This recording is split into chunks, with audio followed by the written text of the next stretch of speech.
विद्यार्थी मित्रांनो नमस्कार।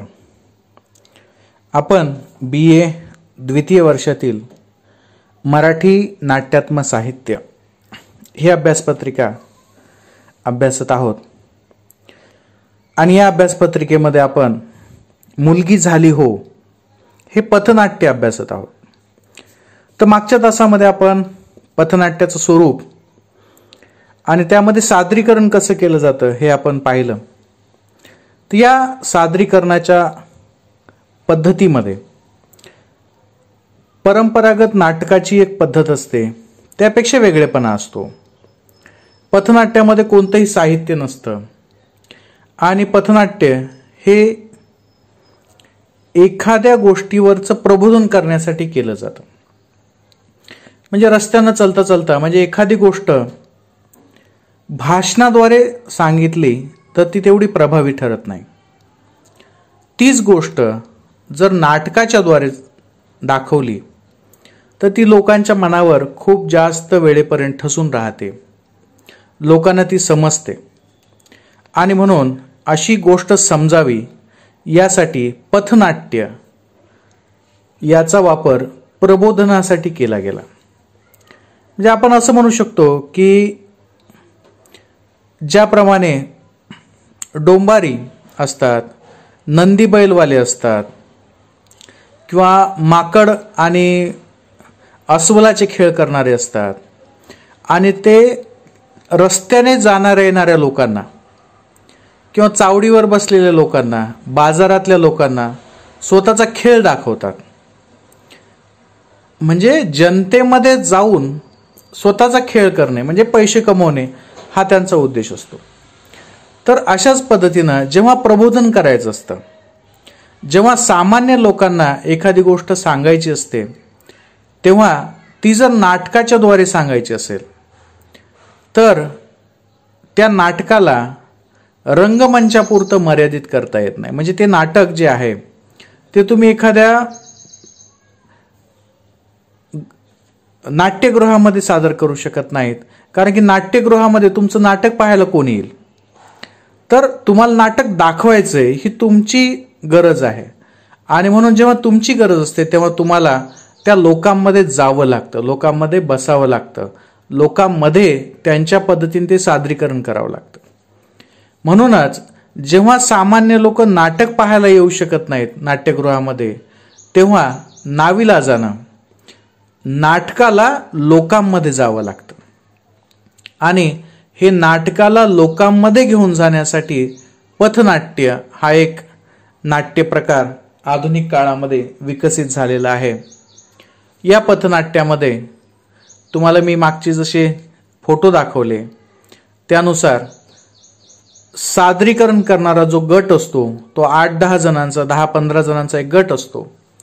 त्यांची एक कथानक असतं आणि त्या कथानकानुसार प्रत्येकाला आपापला रोल वाटलेला असतो, आपापलं पात्र वाटलेलं असतं आणि त्याच्यामध्ये गाण्याच्या स्वरूपात, म्हणजे कारण की तो समूह असतो त्याच्यामध्ये गाणंही असतं, चाल असते, त्या चालीवर गाणं म्हणता येतं एखाद्या चित्रपटाची चाल घेऊन किंवा एखादी साधी चाल घेऊन सुद्धा आपल्याला त्याची मांडणी करता येते।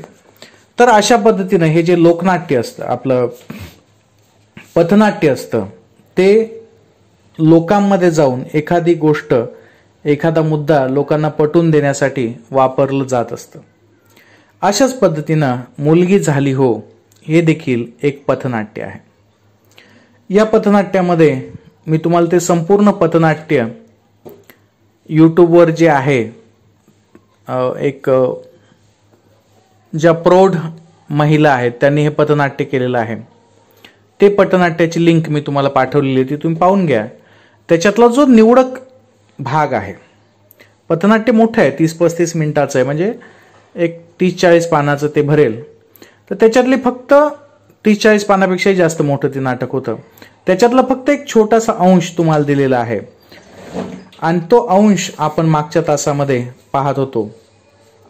आपण हे पाहिलं की मुलगी जन्माला आल्यापासून त्या मुलीला वेगळेपणे वागवलं जातं, तिला पुरुषापेक्षा एक वेगळी भूमिका निभवावी लागते आयुष्यभर आणि तिच्या आयुष्यातला सगळ्यात महत्त्वाचा भाग म्हणजे मुलगा पाहायला येणं। आणि हा मुलगा आला की तिला पैसे किती आहेत, पगार किती आहे वगैरे वगैरे विचारतो। शिक्षण किती आहे.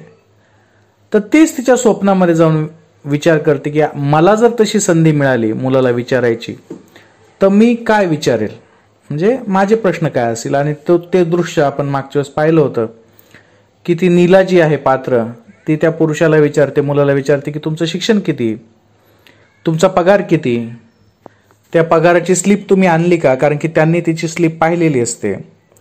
मग तुम्हाला MA ला कोणता क्लास होता, किंवा नोकरी करून तुम्हाला एखादा छंद आहे का, किंवा तुम्ही याला काही घरकाम करता येतं का.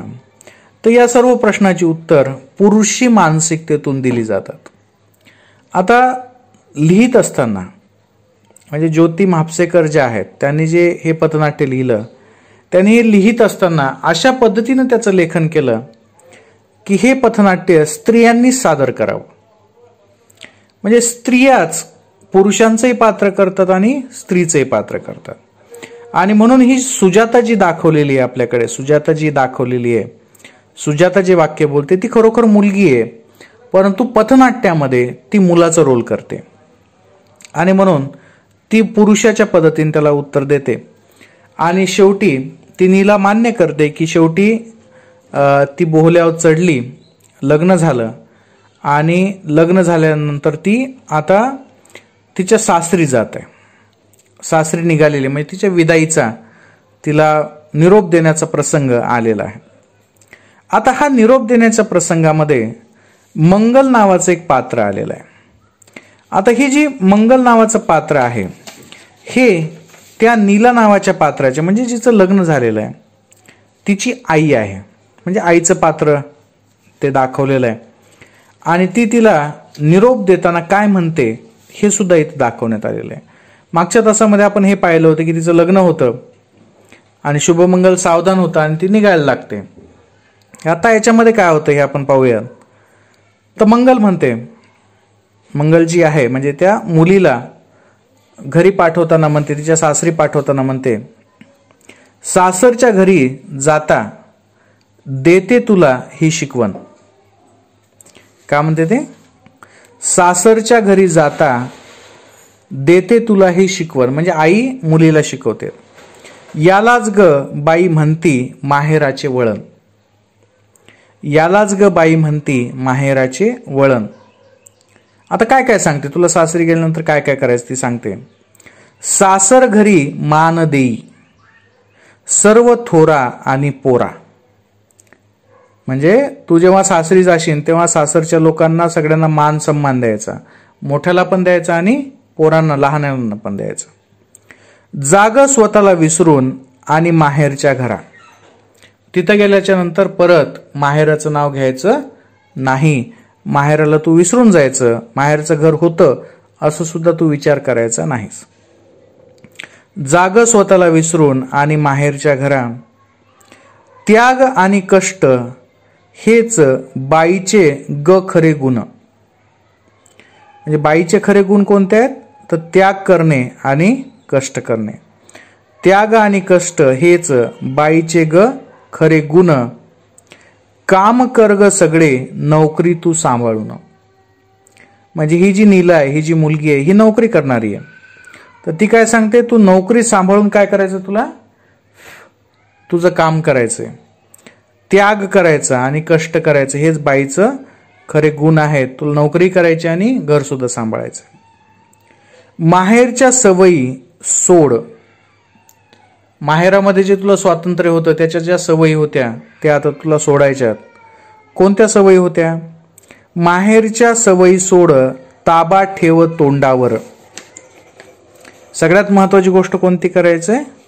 तर तोंडावर ताबा ठेवायचा. कोणाला काहीही बोलायचं नाही, उलट शब्द बोलायचा नाही.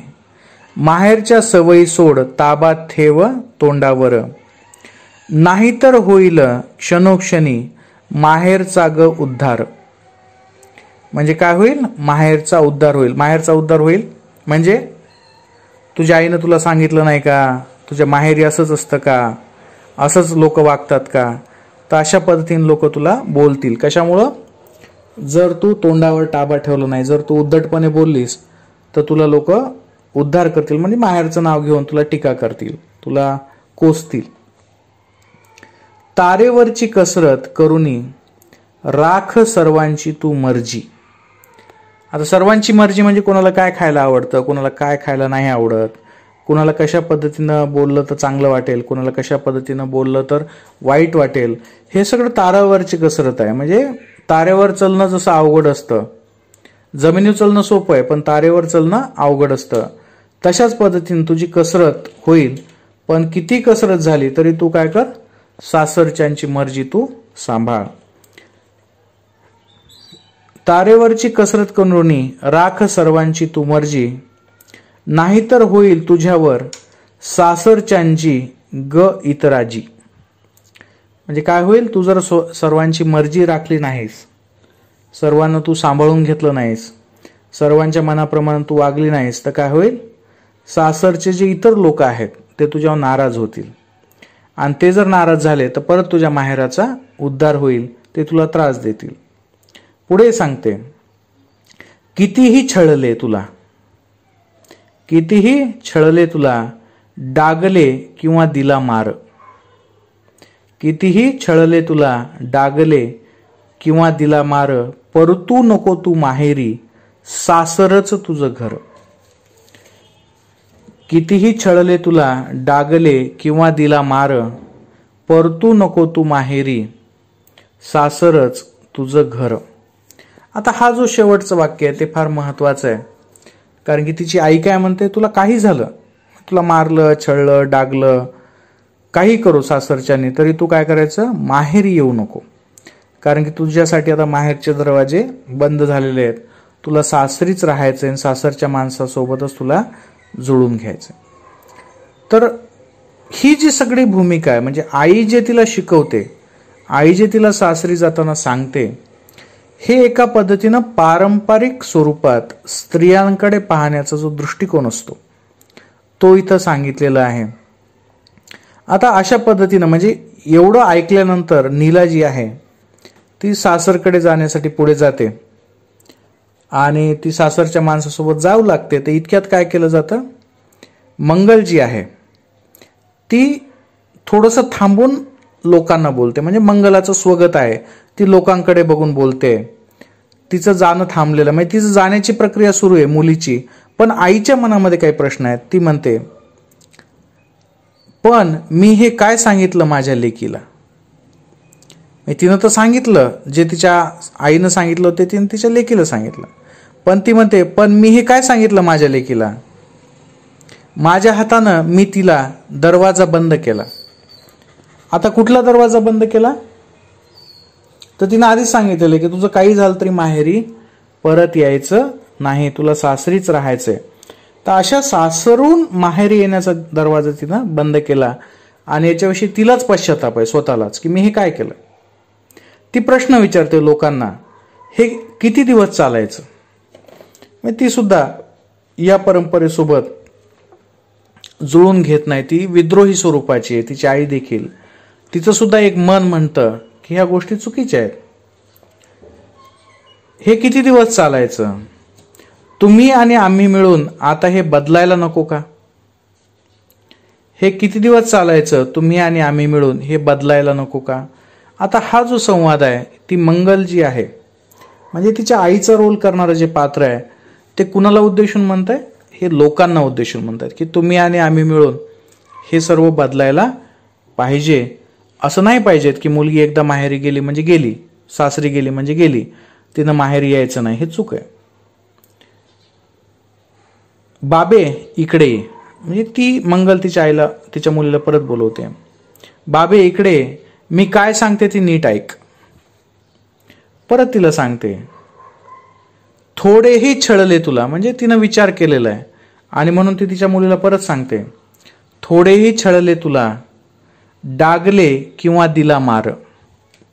थोडेही छळले तुला, डागले किंवा दिला मार, परतून ये तू माहेरी, देईन तुला मी आधार.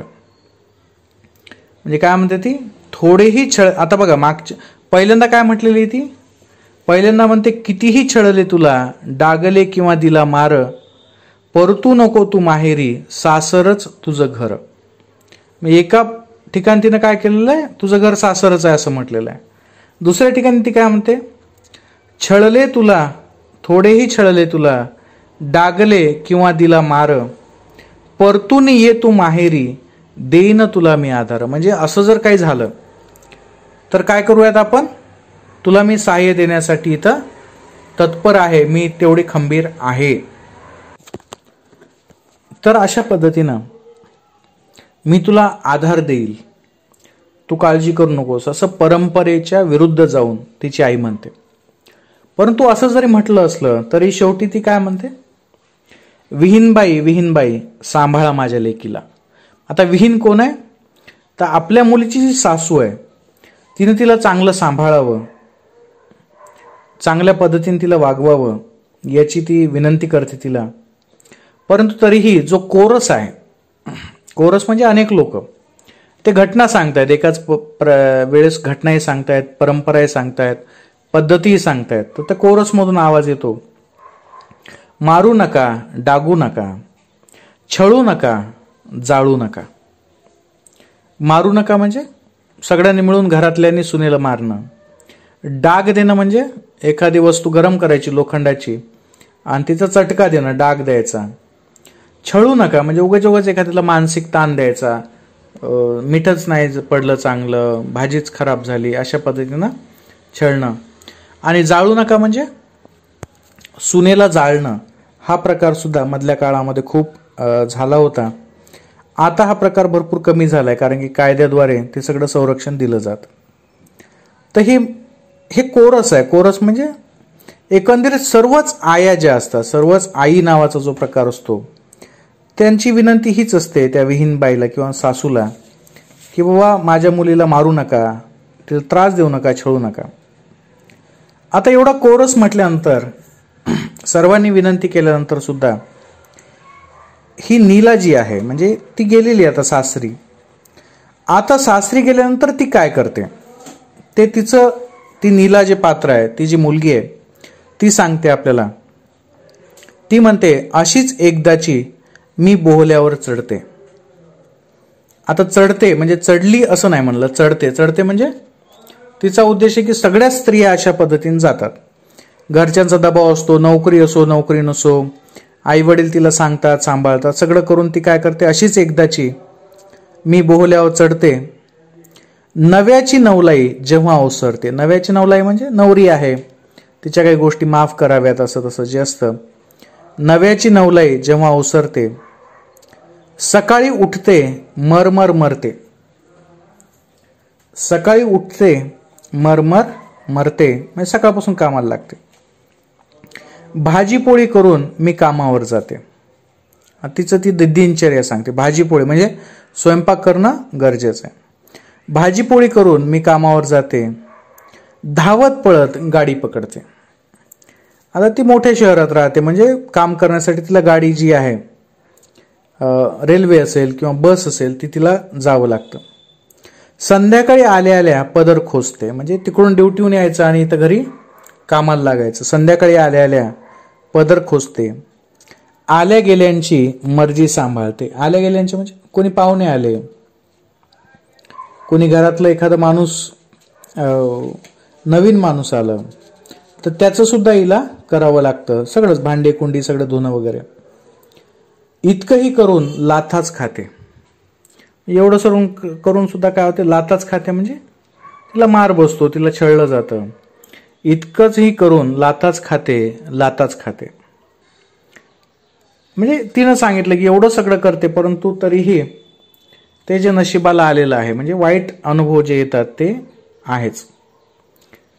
आता इथे स्टेजवर जे आहेत ते नीला आणि सुजाता आहेत. म्हणजे हे सगळं प्रसंग सांगितलं. याच्यानंतरचा जो प्रसंग आहे तो नवरा बायकोचं संभाषण कसं असतं हे सांगितलेलं आहे. तर या संभाषणाच्या पूर्वी आपल्या हे लक्षात येतं की लग्नाचा जो प्रसंग आहे तो किती अगदी कमी वेळेमध्ये, म्हणजे मुलगी पाहण्याचा प्रसंग, लग्नाचा प्रसंग आणि लग्न झाल्याच्या नंतर तिला आलेले अनुभव, एक स्त्री म्हणून आलेले अनुभव, हे सर्व त्याच्यामध्ये मांडले आहे. आणि हे अत्यंत कमी वेळेत आहेत. म्हणजे जेव्हा आपण पाहतो तेव्हा आपल्या लक्षात येते की अरे हे किती कमी वेळेमध्ये. तर हे पथनाट्याचं वैशिष्ट्य असतं. पथनाट्यामध्ये खूप मोठा आशय अगदी कमीत कमी वेळेमध्ये बसवता येतो, कारण की नीलानं आणि मंगलनं म्हणजे जी लग्नाची मुलगी आहे तिनं आणि तिच्या आईनं जे स्वगत सांगितलेलं आहे, जे प्रेक्षकांना उद्देशून बोललेलं आहे, ते कमी शब्द आहेत परंतु त्याची प्रभाव क्षमता, त्याची लोकांच्या मनापर्यंत आशय पोहोचविण्याची क्षमता ही भरपूर आहे. तर अशा पद्धतीनं आपण या तासामध्ये थांबूयात. पुढच्या तासामध्ये तिच्या पतीचा आणि तिचा कसा संवाद होतो, त्यांच्या घराची परिस्थिती कशी आहे ते आपण पाहूयात. थांबूयात. धन्यवाद.